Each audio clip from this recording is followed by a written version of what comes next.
Hi everybody, I'm Ryan. Today we're going to talk about Magic the Gathering Premier Play as a whole. I've done videos for the paper Premier Play, I've done videos for Magic Online Premier Play, and I've done videos for Magic Arena Premier Play. And so we're going to watch all of those together. And then we're going to talk about what happens at that next level. Because in those videos, I really just talked about like the base level, what people can work on right now. How do you make it to the Pro Tour? How do you make it to the Arena Championships? How do you make it to the Players Magic Online Championship?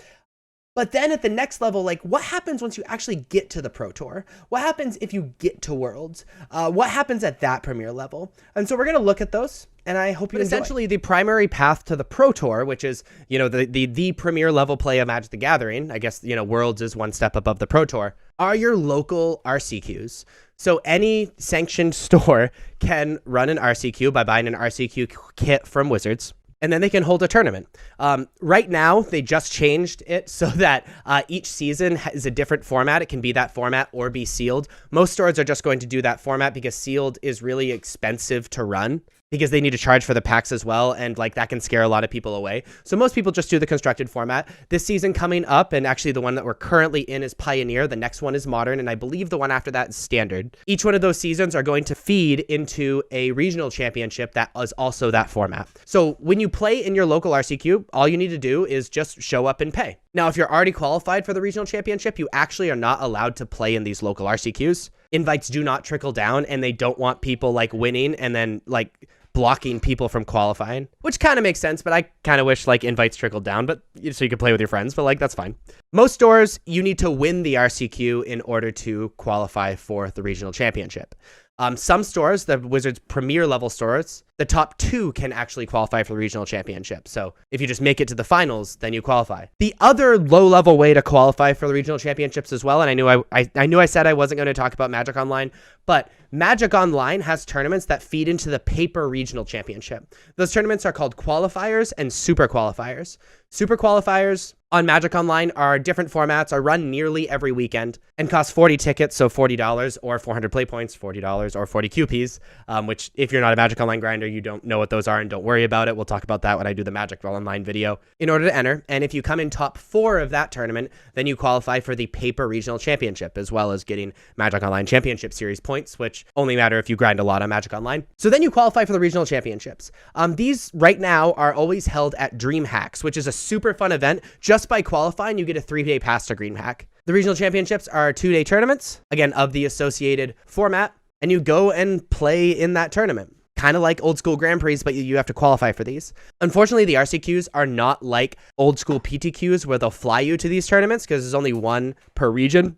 I live in the United States, and they kind of alternate between Georgia, Texas, and California. And that can be kind of hard to get to, so make sure that you're conceding in the finals if you are not going to be going to the regional championship. But then you go to the regional championship. So 2-day tournament, it's at a DreamHack, so you get a 3-day pass to DreamHack. It's awesome. It's super, super cool. And it depends on your region for how many invites they have. For the United States, where I live, the top 48 people are invited to the Pro Tour, and the top 2 people qualify for Worlds. And so that's really the goal. And that's the RCQ system and the regional championship system in paper, just in a super base nutshell level. Magic Arena, we're going to talk about how to qualify for Qualifier Weekends. And there's a few different ways to qualify for Qualifier Weekends, but that's the first step. Probably the hardest way to qualify, but maybe the most fun, are through Arena Opens. Arena Opens are 2-day tournaments, sealed on day 1 and draft on day 2 always.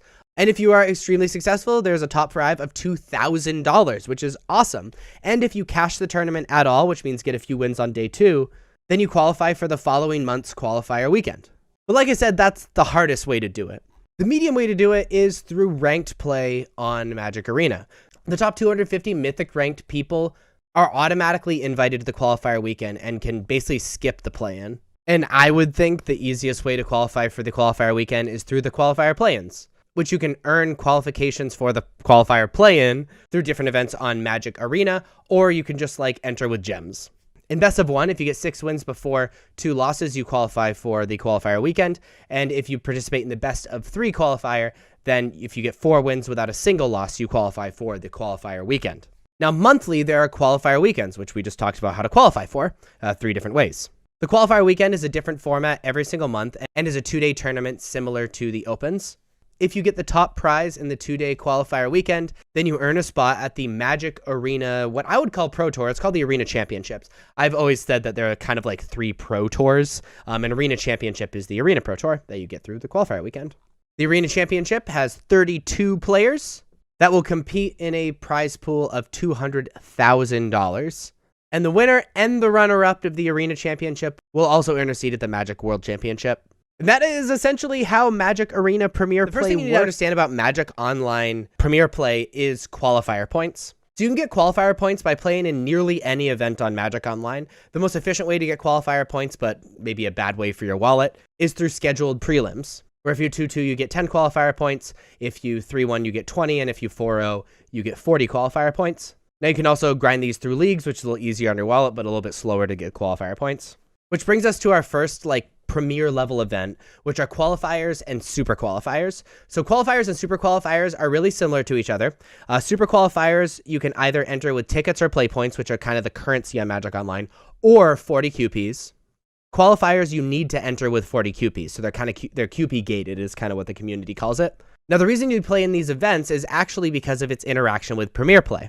In Super Qualifiers, the top 4 qualifies for their region's regional championship, and in Qualifiers, the top 2 qualifies for their region's regional championship.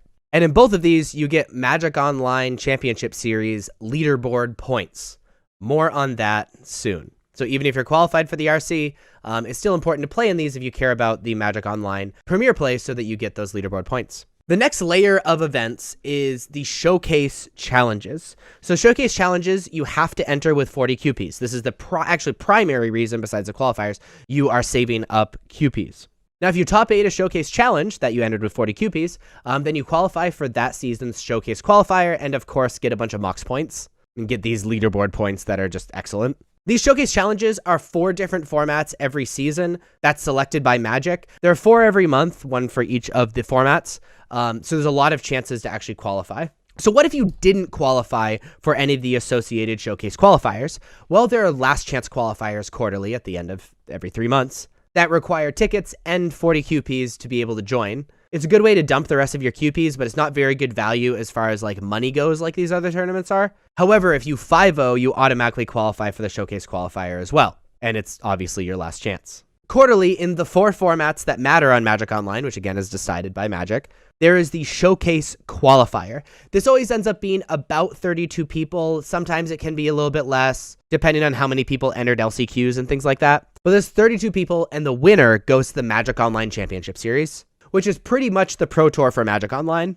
I've talked about in previous videos that there are kind of 3 Pro Tours in Magic right now. The Paper Pro Tour, which is the actual Pro Tour, the Magic Online Championship Series, which is the Magic Online Pro Tour, and then the Arena Championship, which is kind of the Arena Pro Tour. But if you win that tournament, that 32-person tournament that you had to work so hard to qualify for, you go to the Magic Online Pro Tour thing, which is actually wild. If you qualify for that tournament, it is crazy, because it's extremely, extremely exclusive and probably the hardest Pro Tour equivalent to qualify for. And if you missed out on all of this, there are actually 2 MOCS Opens at the end of everything. These are open tournaments, normally absolutely massive and normally sealed, where if you win, you also qualify for the Magic Online Championship Series, which I think on Magic Online is called the Magic Online Championship Showcase, which is a streamed tournament and effectively the Pro Tour on Magic Online that consists of 8 people. The 4 Showcase Qualifier winners, remember that 32-person tournament that you had to qualify for via Showcase Challenges or LCQs, the 2 Open winners, the giant tournaments at the end of the season, and the 2 leaderboard point winners. All of the tournaments that we've been talking about besides the LCQs, if you do well in them, you get leaderboard points. And so this is to reward people that are very, very consistent about their success, but haven't actually been able to spike a tournament yet. It is also to incentivize people to continue playing, especially qualifiers and super qualifiers, in order to get those leaderboard points. So these 8 people compete for $70,000 in prizing, and the top 4 this season go to Worlds. So if you qualify for the Magic Online Championship Series, you just need to come in the top half and you go to Worlds, which is awesome. And also sort of makes sense because this is the hardest Pro Tour equivalent to qualify for. If you're just playing in that tournament, it is absolutely wild. So then once we get to the Pro Tour, some things happen. You are now in the best position possible to re-qualify for the Pro Tour. At the Pro Tour, there's $250,000 of prize support at stake, where the winner gets $50,000, and you can re-qualify. If you 9-7 or better at the Pro Tour, you qualify for the next Pro Tour. And obviously, like, it's very likely that you cashed in some way, because the Pro Tour pays out pretty far. However, in day one, you need a 4-4 to make day two. So if you have 5 losses in day one, you cannot play day two, and you don't even have a shot at being able to 9-7. And then we've talked about Worlds quite a few times. Worlds is an even more exclusive club where they take the top finishers from the previous Pro Tours, the previous Worlds winner, and the Regional Championship finalists or winner, depending on what region you're in. At Worlds, there's $500,000 worth of prizes. And at this year's Worlds, the top 4 finishers qualifies for the next year's Worlds, and the top 4 finishers qualify for the next 3 Pro Tours. And if you qualify for Worlds at all, then you qualify for the next Pro Tour after Worlds, even if you 0-4. And beyond that, you also qualify for the Regional Championship. Obviously, I feel like if you make it to Worlds, you should go to these things anyway. But the Worlds winner gets $100,000, which is pretty good. But if you like this video, please be sure to like and subscribe. Check me out on social medias. Links are above me and in the description. Thank you so much for watching. I'll see you next time. Bye-bye.